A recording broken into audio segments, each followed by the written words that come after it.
Hi friends, तो आज हम बात करने वाले हैं कंपनी के बारे में जिसका नाम है जेंसल इंजीनियरिंग लिमिटेड। इसके बारे में काफ़ी लोग बोल रहे थे कि वीडियो बनाने के लिए, तो चलो आज उस पर वीडियो बनाते हैं जेंसल इंजीनियरिंग लिमिटेड के बारे में। ये शेयर काफ़ी दिनों से चर्चा में भी चल रहा है, काफ़ी इसका ऑर्डर बुक भी मिल रहे हैं। तो चलिए देखते हैं कि आगे इसमें क्या किया जाए और कंपनी का क्या पैरामीटर्स वगैरह है। तो चलिए देखते हैं। तो देखिए हम आ गए हैं जेंसल के वेबसाइट पे, जेंसल इंजीनियरिंग के। तो इनका बिजनेस देखिए, एक तो सोलर एडवाइजरी, मेनली इनका सोलर बिजनेस का है। तो सोलर एडवाइजरी, सोलर ईपीसी मतलब कॉन्ट्रैक्ट मैन्युफैक्चरिंग करते हैं, सोलर ऑपरेशन एंड मेंटेनेंस। उसके अलावा न्यू बिजनेस, नया बिजनेस भी शुरू किए हैं, वो भी देखेंगे बाद में। तो इनका देखिए सोलर जो है 33,693 मेगावाट का इनके अंदर में काम चल रहा है। अब उसके बाद देख लीजिए इनका न्यू बिजनेस क्या है। सोलर बिजनेस हो गया, फिर न्यू बिजनेस देखिए क्या है। तो नया तो अभी इलेक्ट्रिक व्हीकल का ही अभी नया ज़माना आ रहा है। तो सोलर देखिए इनका ईवी मैन्युफैक्चरिंग में इन लोग नया काम शुरू किए हैं, और जिसमें देखिए इनका कहना है कि 2030 तक जो ईवी का मार्केट होगा, इनके अनुसार वो 2 लाख जो एनुअल गाड़ियों का सेल होगा, जिसका मतलब 4 व्हीलर का। और इसमें टोटल जो है इनका वॉल्यूम होगा और $9 बिलियन। मतलब ये टोटल ईवी का मार्केट है, जिसमें इन्होंने ईवी का जो सेटअप किया है मैन्युफैक्चरिंग का, पुणे में सेटअप किए हैं। तो इनका जो एस्टिमेटेड है कि 12,000 कार जो है पर साल इनसे प्रोड्यूस करेंगे। तो अब इनका फाइनेंशियल पैरामीटर्स भी थोड़ा सा देख लेते हैं क्या है। देखिए स्टॉक पी 70 का है, तो 70 चलो ठीक ही ठाक कहा जाएगा, ज़्यादा तो कम तो नहीं है पर ज़्यादा भी नहीं है, चलेगा मीडियम टाइप। ROC 12 का है, ROE 21 का है, ये भी चलिए बहुत बढ़िया है। अब उसके बाद आज ये नीचे फिर देखते हैं इनका प्रॉफिट रोल और लॉस वगैरह क्या है। पहले क्वार्टरली रिजल्ट देख लेते हैं। क्वार्टरली रिजल्ट देखिए, इनका सेल कभी जून 2022 में 101 करोड़ का सेल था। एक क्वार्टर का वाइज है, तो बीच में क्वार्टर में थोड़ा सा डाउन भी है। अभी देखिए 201 करोड़ दिसंबर 2023 में इन लोग सेल किए हैं, और दिसंबर 2022 में 46 करोड़, तो उसके तुलना में तो काफ़ी ज़्यादा है, मतलब 3 गुना 4 गुना सेल कर लिए हैं। अभी ईयरली देख लेते हैं प्रॉफिट लॉस क्या है इनका। तो देखो ईयरली 2013 सेट का डाटा है। 2013 में 1 करोड़ का इनका सेल था, फिर 1 करोड़ से बढ़ के देखिए अभी कितना हो गया, 686 करोड़ का एस्टिमेटेड है। 2023 में 366 करोड़ का सेल था। तो चलिए, ये तो बहुत बढ़िया है, सेल भी जंप कर रहा है। नेट प्रॉफिट भी देख लेते हैं। तो नेट प्रॉफिट तो पहले इनका कुछ भी नहीं था, जीरो था, फिर माइनस में गए, फिर 2, 4, 5, 2, देखो 27 पे, देखो 54, तो 11 से 27 पिछले साल भी लगभग 2 से ढाई गुना मान के चलिए। और इस बार एस्टिमेटेड इनका 54, तो लगभग पिछले साल से दुगुना होने का सेल इनका उम्मीद है। कंपाउंडेड सेल ग्रोथ देख लिए, 10 साल में 86% का दे रहे हैं, और 5 साल में 42%। तो भाई तो बहुत, मतलब जितना अच्छा कहा जाए उतना अच्छा है। और उसके बाद चलिए बैलेंस शीट देख लेते हैं। रिजर्व देखिए क्या है। रिजर्व तो पहले इनके पास कुछ भी नहीं था, बोरोइंग भी, कर्जा भी कुछ नहीं था।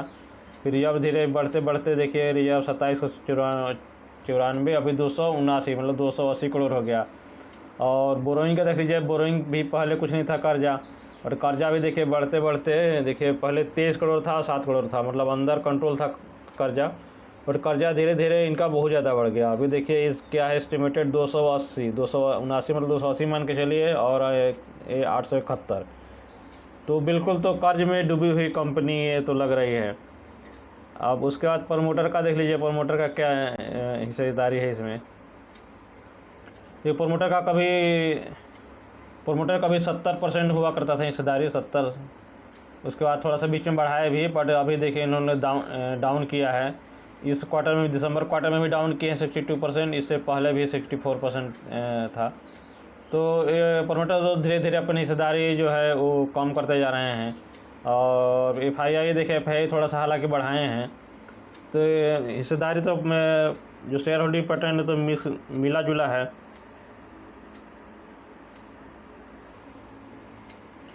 अभी देखिए हम लोग आ गए मनी कंट्रोल के वेबसाइट पे। तो मनी कंट्रोल में देखते हैं कि इनका डाटा क्या बोलता है। कि स्ट्रेंथ देखिए 8 है, तो 8 चलिए ठीक ठाक है 8। इसमें आप पढ़ सकते हैं, वीडियो पॉज करके पूरा पढ़ लीजिएगा। स्ट्रॉन्ग एनुअल EPS इनका बढ़ रहा है, क्वार्टरली रिजल्ट भी ठीक ठाक बढ़ रहा है। और 4 क्वार्टर से प्रॉफिट बढ़ रहा है। तो ये सब 8 इनके पॉइंट है। इसमें annual net profit improving for last 2 year. और उसके बाद देखिए वीकनेस क्या है, वीकनेस भी देखिए 5 है। वीकनेस में भी है जैसे कि प्रोमोटर होल्डिंग डिक्रीज, लास्ट इन्होंने प्रोमोटर होल्डिंग डिक्रीज किया दिसंबर क्वार्टर में। कंपनी विथ हाई डेब्ट, ये तो कर्जे में बिल्कुल डूबी हुई ही कंपनी है। तो सभी पूरा देख सकते हैं आप लोग।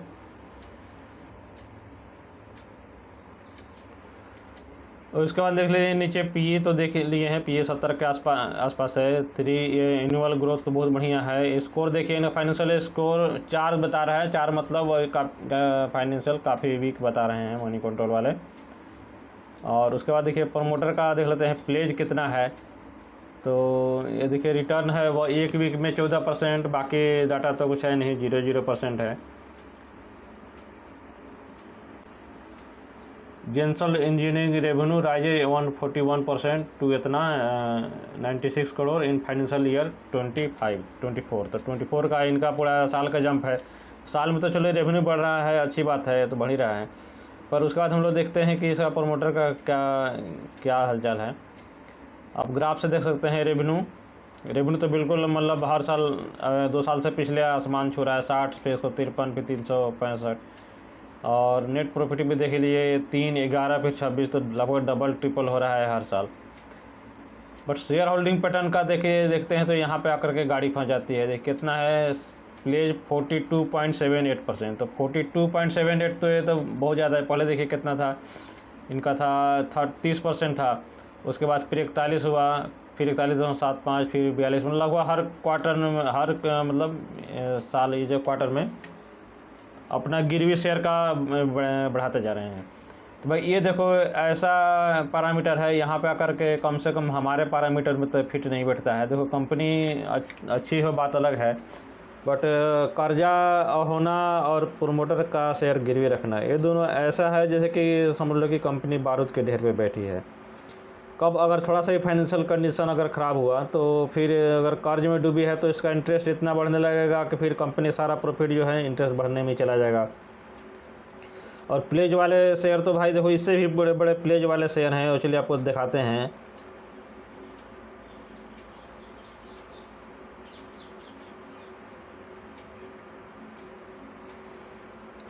देखो तो चलिए हम आगे भी वेदांता के उस पर आ गए हैं साइट पे। वेदांता का देखते हैं कि कितना प्लेज शेयर इन लोगों ने कर रखा है। तो देखिए ये तो 99.9, मतलब लगभग के सारे जितने प्रमोटर हैं, तो प्रमोटर अपनी हिस्सेदारी भी घटा रहे हैं, 69 से 63 कर दिए। उसके बाद भी इन्होंने सारा शेयर गिरवी करके रखा हुआ है।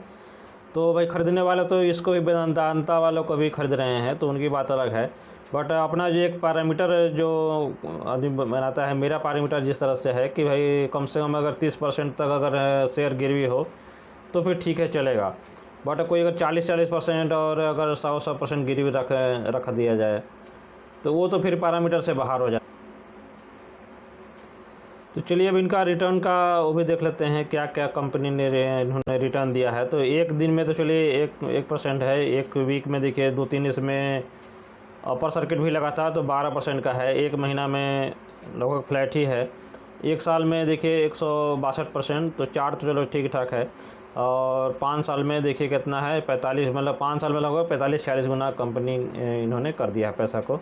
मैक्सिमम में भी वही है, उतनी पुरानी लिस्टिंग नहीं है, तो मैक्सिमम भी देखिए इनका 45-46, मतलब 5 साल में अगर 46 गुना कर रहे हैं तो रिटर्न तो चलो बहुत बढ़िया है, ठीक ठाक है।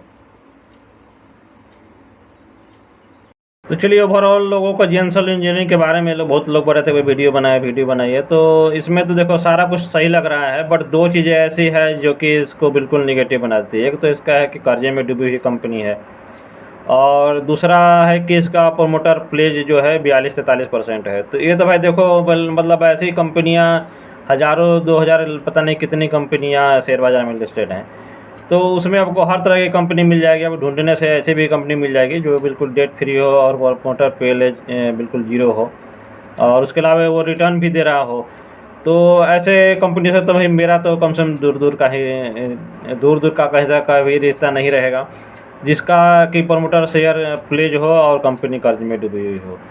तो बाकी भाई देखो, मेरे तरफ से तो यही कहे यही मतलब एडवाइज रहेगा कि इसमें अगर आप जाते भी हैं तो थोड़ा सा सावधानी के साथ जाइए। और जो इनका कर्ज है, डेप्ट है, और जो प्लेज है, तो प्लेज को बिल्कुल ही मतलब नेग्लेक्ट नहीं करना है, इसको बिल्कुल सीरियसली लेते हुए ही उसके अनुसार अपना रिस्क प्रोफाइल बनाइए। और कंपनी अगर अच्छा लगता हो आपको तो अपना फर्दर रिसर्च कीजिए और फाइनेंशियल एडवाइज़र के साथ मिल करके जो भी डिसीजन लेना हो डिसीजन आप ले सकते हैं।